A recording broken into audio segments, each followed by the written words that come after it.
There's been a lot go down in Brawl Stars over the past few weeks. We've lived through the Miko apocalypse, straight into Kit dominating, and now have had several sets of balance changes. Well, these are some of the big names people are using to push trophies right now. I'm here to tell you 10 brawlers that are flying under everybody's radar. So, let's get into it. To give you all additional information and put a unique spin on this video as well, I'm going to be taking real-life data from the game of over 13 million battles that happened across the world from the 300 to the 800 trophy stage. This is going to give you all some actual win rates, some actual statistics on how much these brawlers are played to help you all make more informed decisions and also not just take my word for it, but the data itself. At number 10, we're going to be starting out with who is the most played brawler on this list and working our way up to number 1, who is the least played of these 10 brawlers. So at number 10, we have Charlie. Charlie is 20th overall and boasts a 58% win rate among every single brawler in the game. That is contesting the top 10 and one of the best possible win rates you could have. I think she's still a top 5 brawler. If you've been following along with Charlie's progression in the BSC or just playing the ladder, she went from being absolutely insane upon release to still being absolutely insane with nerfs and even being banned every single set of the World Finals, and then got a third set of nerfs, which have clearly brought down her play rate to 20th. Look, I don't think she is as dominant as she was, but I think she still has a great argument to be top 5, especially after Bo and Kit receiving some recent nerfs.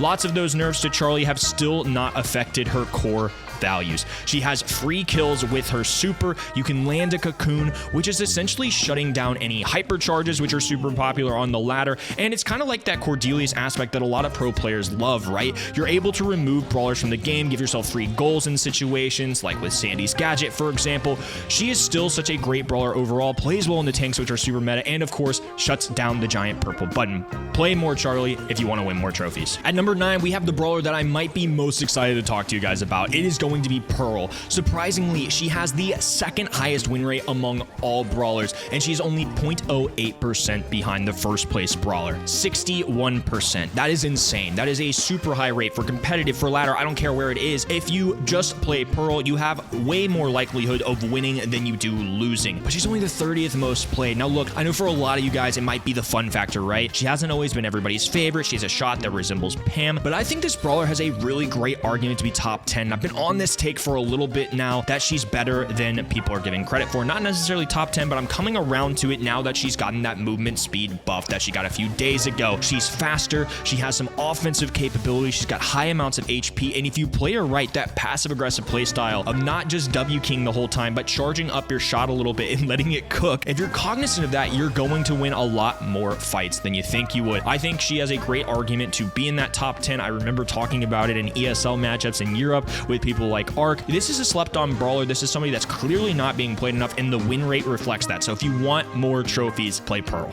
At number 8, we have the winningest brawler in this set of data of 13 million fights. It is none other than Jackie with over a 61% win rate, but she's only 41st in play rate. This might be one that's a fun factor, similar to how I talked about Pearl, but if you want to win games, grab that hypercharge and go nuts. Jackie is going to obliterate some squishy opponents. And think about this too. This isn't competitive. This isn't the draft. People can't necessarily counterpick your brawler. A lot of the times it's a bunch of randoms queuing together. It's a mush of brawlers that don't necessarily correlate super well. They're not covering for all things, and you can take advantage of that on the randomness of ladder. So go crazy, push Jackie, get aggressive, click that purple button, and earn yourself some free wins. At number 7 on the list, we have the 42nd in play rate. It's going to be Nita. This isn't an argument that Nita is top 10 of a brawler, even though she does have a top 10 win rate right now across all 75 brawlers. She's just a fantastic option in the tanks, and there are a lot of maps in the rotation that she's really good at, and especially considering that most of you all probably have her unlocked unless you just started your journey in Brawl Stars. This is a brawler you probably should be pushing more. Bruce gives you great matchups into some of these tankier options, especially shotgun brawlers like Shelly and Bull. Because of their hypercharges, they are some of the top 10 most played brawlers, so you're going to want to counter that, and Nita is a great way to do that. So play some more Nita if you want to counter this meta. At number 6, we have Buster, who's the 45th most played brawler, but boasts a top 4 win rate of just under 60%. This one actually surprised me a little bit, and this isn't one that I necessarily thought of as a brawler that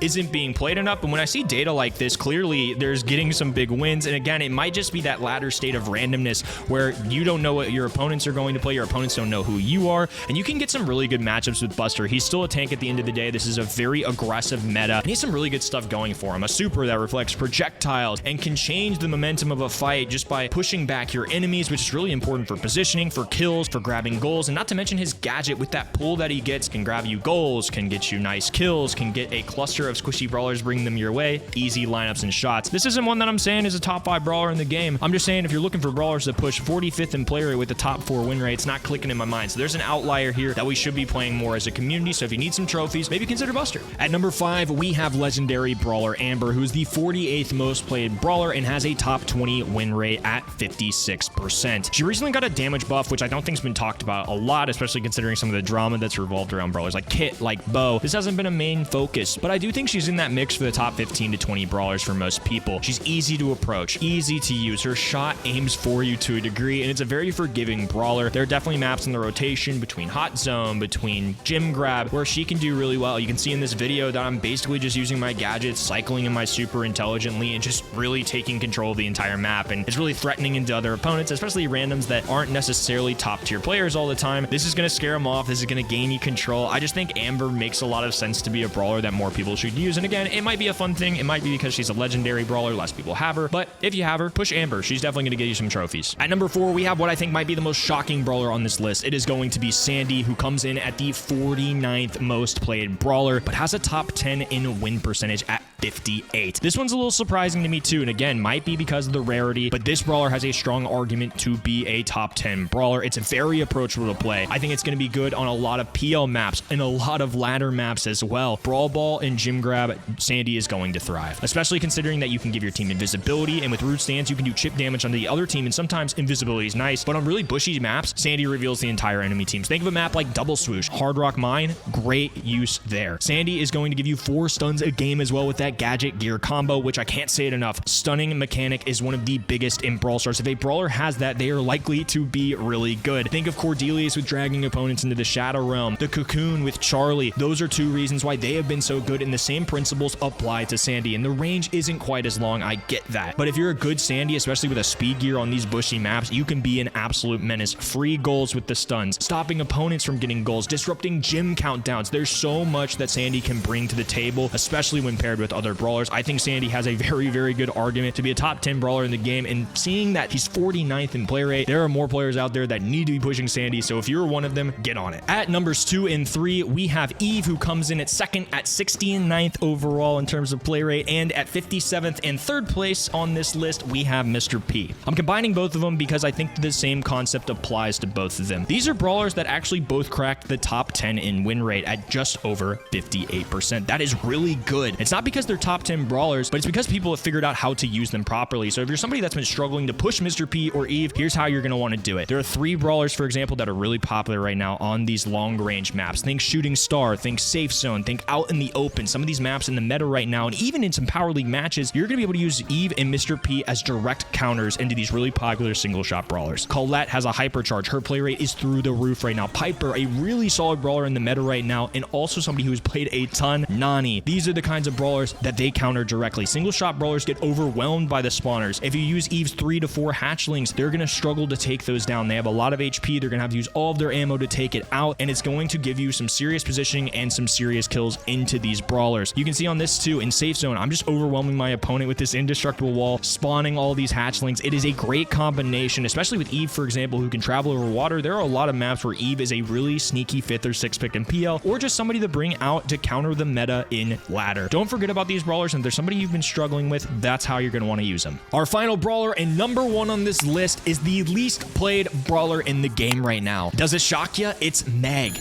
This one surprised me. It's the least played brawler in the game with a top 5 win rate at almost 59%. Meg is circumstantial. This is not an argument for her to be a top 10 brawler, but there are maps where she is so good. At the World Finals, I can't tell you how many teams I chatted with that were trying to bring Meg out as one of their top picks in Knockout. She's very good in those in-game circles when the fog's starting to close in. Think about this. High HP, high firepower, and if you charge up that super, it is a free swipe for like 4k damage. Meg can do no wrong in Knockout. You have to watch out. You have to bring her out in very specific situations, but there are several Hot Zone, Bounty, and Knockout maps where Meg is thriving. This is one of those surprise 6 picks that I love to bring out in Power League because people forget about her. She's not a top tier brawler in the meta, but she is very good on the maps that she does well at. Bring Meg out a little bit more in these Knockout maps and you'll see what I mean. Trust me, Meg has won me so many battles and trophies. Were you all surprised at all by this top 10 list? If so, let me know down below your thoughts, and if you agreed or disagreed with me, would love to hear hear from you guys.